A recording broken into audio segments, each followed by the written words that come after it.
America Iran మధ్య జరుగుతున్న యుద్ధం ప్రపంచంలోనే అత్యంత రద్దీగా ఉండే దుబాయ్ విమానాశ్రయంపై తీవ్ర ప్రతికూల ప్రభావం చూపింది.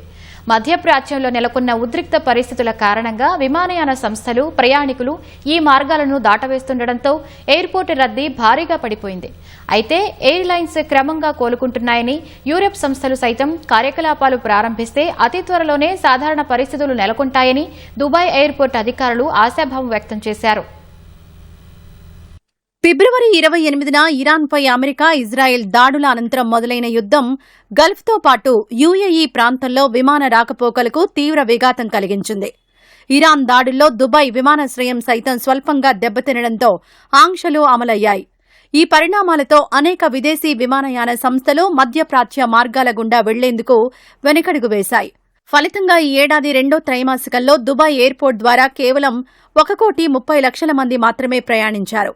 మొత్తంగా ఈ ఏడాది మొదటి 6 నెలల్లో ప్రయాణికుల రద్దీ గత ఏడాదితో పోలిస్తే 31.3% తగ్గి 3,15,00,000కు పడిపోయింది. విమానాల కదలికల పరంగా చూస్తే తొలి అర్ధభాగంలో 1,50,600 విమానాలు రాకపోకలు సాగించాయి. గత ఏడాదితో పోలిస్తే ఇది 32.1% తక్కువ.